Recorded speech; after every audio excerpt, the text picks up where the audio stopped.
So now that the first round of the NBA draft is in the books, we also got to hear from Bulls GM Mark Eversley in a rare appearance from him after the first round had concluded in a press conference. And now that the dust has settled a bit in terms of all the trades and amount of movement we saw on draft night, even though I'm sure we'll see a lot more of that tonight when things get started with the second round.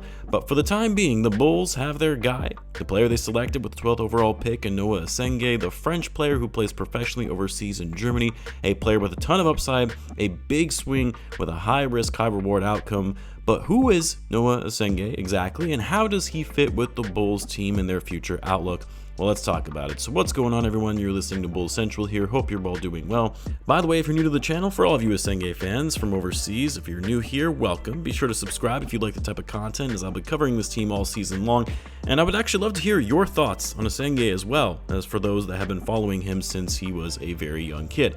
Now, as I'm sure most of you know by now, Noa Essengue is actually the second youngest prospect in this draft, Cooper Flagg being the only draft prospect younger than him, and just by a few days. He won't be turning 19 until December, very rare these days given the 1 year removed from high school rule the NBA implemented years ago to see a prospect come into the NBA still at the age of 18. But Essengue's path to where he is now and playing professional basketball overseas is an interesting one. This was a kid who began playing basketball competitively at a very young age, playing for a youth development league as a preteen, yes, not even a teenager yet. Right away, he quickly separated himself from his peers in being a unique, highly skilled and athletic talent. He was so good, in fact, that he signed with his first professional team at the age of 14 in 2021. 14 years old, playing professional basketball with grown men. Kind of reminds you of guys like Ricky Rubio or Luka Doncic, who started playing professional basketball before they even hit puberty. And then most recently, he started playing basketball professionally in Germany for the BBL and was a standout for his team at the Orange Academy. Now, to me, the fact that this kid was able to play professional basketball and still be so productive at such a young age, despite his slender frame and inability to be physical with grown adults, to me, says a lot and just how skilled he is and the potential upside of him blossoming into a star player with the right tools and development around him. Now, I'll speak to the pros and cons of Essengue's game and how he fits with the Bulls, but the biggest thing to me is that you have to understand this is a raw player. This is a project player who isn't going to immediately be impactful come this upcoming season. This isn't going to be a guy that is vying for Rookie of the Year. The Bulls, especially with Billy Donovan still sitting as head coach, are going to take things slow, have him ease in and adapt into the pace and grind of an NBA season. Mark Eversley mentioned in his press conference that Essengue is going to have an on-court and off-court development plan, especially considering he's going to be playing and living in a new country, a new environment, which is a challenge in and of itself when you're experiencing a bit of culture shock. But anyway, my point in all this is, as Bulls fans, our expectations should be tempered in the short term for what we expect to see from this kid. This is likely a player that is going to be 2 to 3 years out from really breaking out and being a big factor for this team going forward. Now, let's start with some of the positives, the strengths for Essengue. First and foremost, insanely athletic. Like, you're talking about a player that is going to be another highlight reel in due time, similar to what we've seen from Modest Bucelis. But aside from his athleticism, he's a very mobile big. I think I said it before, I really don't think of him like a big, but more a wing, because he plays with such pace and movement and a high motor to get to the basket.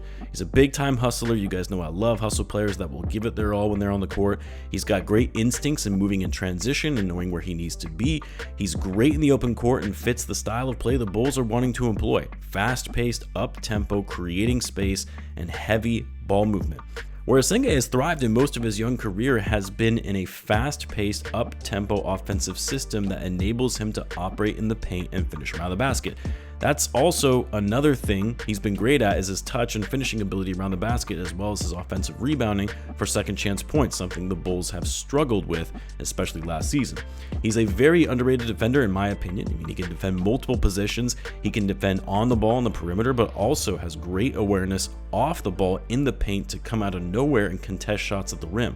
The Bulls could certainly use all the rim protection they can get, and he's proven early on that he's capable of doing that with his length and wingspan to still deter shots, even if he's beat off the dribble by using his length to block shots from behind him. Now, as far as some of the downsides, and I won't even call them downsides, but areas of improvement anyway, he's not that great in the half court. which maybe isn't that much of an issue since the Bulls are looking to play fast and move in transition. He's not a great shooter. That's especially the case from deep. He does take threes. It's not like he's one of these bigs that just never shoots it from deep.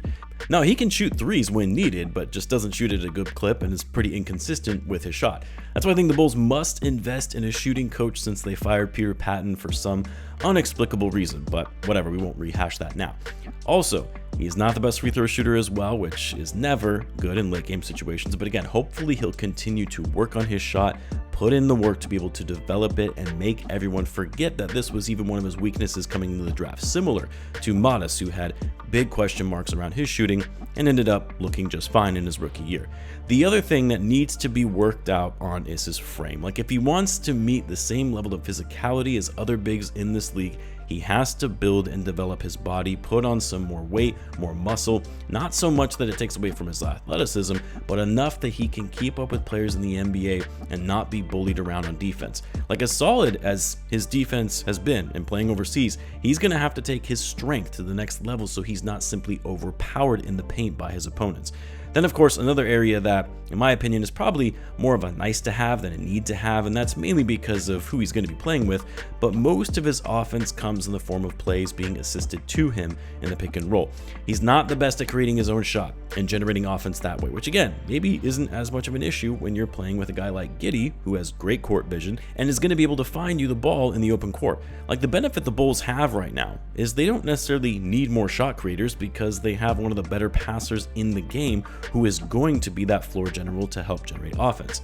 Now, when it comes to the pick in general and how I'm sort of grading this, I actually like the selection a lot. I mean, he wasn't my first choice. I would have preferred a guy like Kamal Malawach or Colin Murray-Boyles, but given those guys were no longer on the board and seeing who else was available at number 12, I think the Bulls made the right choice in taking the best fitting prospect for them. But not even just the best fit, but the biggest swing for upside for the future. Like, I mentioned this in my initial reaction video and some people laughed about it, but this is a type of player that could be similar in what we saw from a player like Giannis and how he developed over time in the NBA. A young prospect, slender in frame, very raw, a lot of holes to his game when he first came into the NBA, but ultimately rounded out his skills in being one of the best two-way players in the game and a superstar in this league. I'm not saying Essengue is going to be Giannis, and even at his highest ceiling, it's probably a stretch. I'm more so just saying this is one of those late lottery big swings that could have a massive payoff. It's a high risk, high reward scenario because there is a possibility that Essengue could ultimately not amount to much in this league and be a busted pick. Like, if he doesn't bulking up or work on his shot or improve his overall ball handling, then yeah, he's going to struggle in this league. But given his age, his versatility, the tools he currently has, and also how much he's developed as a player since he first started playing professionally, this is a pick that is worth the potential risk of it not working out because the upside is so much higher. That ceiling is so much higher than the floor. So yeah, man, I'm excited about this guy. I'm excited to see him paired alongside Modest as the front court for the future for the Bulls. The Bulls now have some great front court lengthy players that fit well with Josh Giddey, who thrives having athletic big men that can get downhill and also be a lob threat. So yes, even though I'm not always in agreement with the Bulls and their decisions, I think this was a good pick on their end that will pay off in the long run. I would love to hear what you guys think though. What are some of the things you are most excited to see about Noa Essengue?